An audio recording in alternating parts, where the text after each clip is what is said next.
नमस्कार। दुआ और प्रार्थना में याद करने के लिए आपका शुक्रिया, बहुत बहुत आभार, बहुत बहुत धन्यवाद। चलिए हम बात करते हैं यहाँ पर।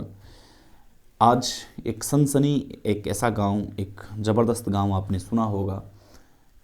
लड़के 106.453 और उन पर लड़कियां हैं 100, यानी कि हमेशा लड़कों की संख्या है वो ज़्यादा रहती है, लेकिन लड़कियों की संख्या है वो यहाँ पर कम रहती है। इसलिए एक ऐसा गांव है भारत का, जिस गांव के अंदर भारत में पत्नियां किराए पर ले सकते हैं। यहाँ पर कुंवारी लड़कियां भी आपको किराए पर मिलेगी। मध्य प्रदेश के शिवपुरी में हम चलते हैं। यहाँ पर मध्य प्रदेश शिवपुरी में जब हम स्रोत ढूंढ रहे थे तब हमें पता चला कि मध्य प्रदेश राज्य का एक शिवपुरी गांव है, जहाँ पर एक प्रथा है धड़ीचा प्रथा। इस धड़ीचा प्रथा के अनुरूप वहाँ पर लड़कियों का और पत्नियों का मेला लगता है। आपने अभी तक पशु मेला सुना होगा, आपने अभी तक खिलौना मेला सुना होगा, आपने अभी तक सब्जी मेला सुना होगा, आपने किसी अन्य ऊंट मेला सुना होगा।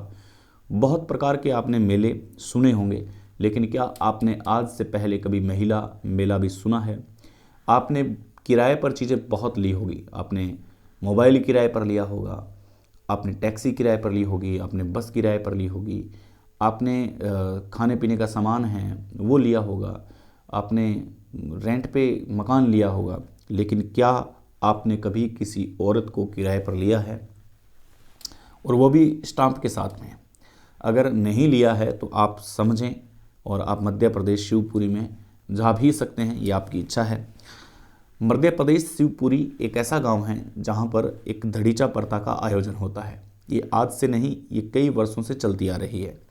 यहाँ पर लड़कियों का मेला सजता है। यहाँ पर लड़कियाँ, कुंवारी लड़कियाँ और महिलाएं हैं जो शादीशुदा है, अगर अपने पति की सहमति से कि अगर उसको एक्सचेंज करना है, कि उसको नई पत्नी लेके आनी है और उसको किराए पे देना है, तो ऐसा भी आप कर सकते हैं। अब देखिए आपके पास क्या है। आप सीधा एक मेला लगाते हैं, मेले के अंदर लड़कियां और जो पत्नियां होती हैं उनको लिया जाता है, और 15,000 रुपये से लेकर के 4,000 रुपये तक की उनकी रेट होती है। और 10 रुपये का स्टाम्प और 100 रुपये तक के स्टाम्प तक में उनकी जो कहते हैं एग्रीमेंट साइन होता है। एग्रीमेंट साइन होने के बाद में ये तय किया जाता है कि लड़का क्या है, लड़का क्या करता है, इसका पीछे का खानदान क्या है। ये सारी चीज़ें वेरीफाई होने के बाद में, उसके सारे डॉक्यूमेंट चेक करने के बाद में आपको बोल दिया जाएगा कि आप इसके लिए एलिजिबल है, वेरीफाई हैं, आप जा सकते हैं और कोई भी लड़की या फिर पत्नी है वो आप किराए पर ले सकते हैं।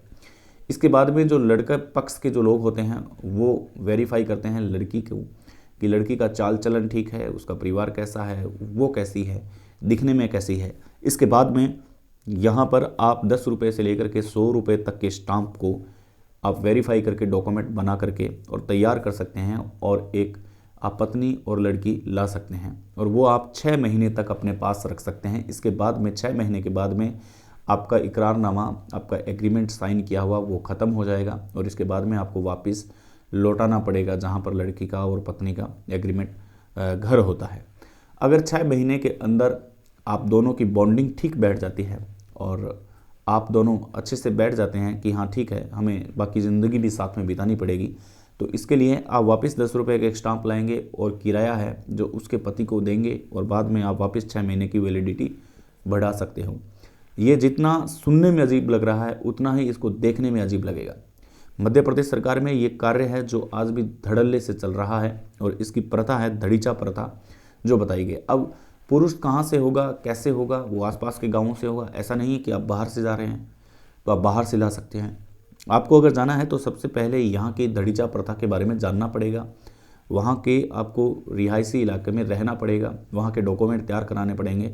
इसके बाद में आप अपने इच्छा से 1 दिन, 1 घंटा, 4 घंटा, 5 घंटा, 2 माह, 3 माह, 4 माह, यहाँ तक कि आप 6 माह तक भी किराए पर लड़की को ला सकते हो, और किराए पर एक शादीशुदा महिला को भी ला सकते हो। इसके बाद में अधिकतम जो लोग हैं वो वहाँ पर इसलिए लेके आते हैं क्योंकि उनके बूढ़े माँ बाप होते हैं, उनकी सेवा करने वाला कोई नहीं होता, और सभी जो पुरुष वर्ग होते हैं वो लगभग बाहर रहने का कार्य करते हैं। इसलिए उन महिलाओं को किराए पर लाया जाता है ताकि वो उनका खान पान और उनकी रोटी वगैरह बना सके। ऐसे में जो महिला किराए पर आती है वो अपना काम किराए की भांति ही करती है, पूरा काम करती है। जिस प्रकार से आप एक शादी के बंधन में बंध के आते हो वैसा ही वो कार्य करती है, और जब तक वो आपके पास रहेगी तब तक आपको किसी भी प्रकार की कोई शिकायत नहीं मिलेगी। है ना अजीब बात, है ना कमाल बात। तो इस दुनिया में कुछ भी हो सकता है, और भारत देश में तो बहुत अजीब है, बहुत अजीबोगरीब है यहाँ की कहानियाँ और किस्से छुपे हुए हैं। तो कुछ भी हो सकता है इस देश में। तो आपको भी अगर जाना है तो आप जा सकते हैं। मिलते हैं नेक्स्ट एपिसोड में, तब तक के लिए नमस्कार, जय हिंद।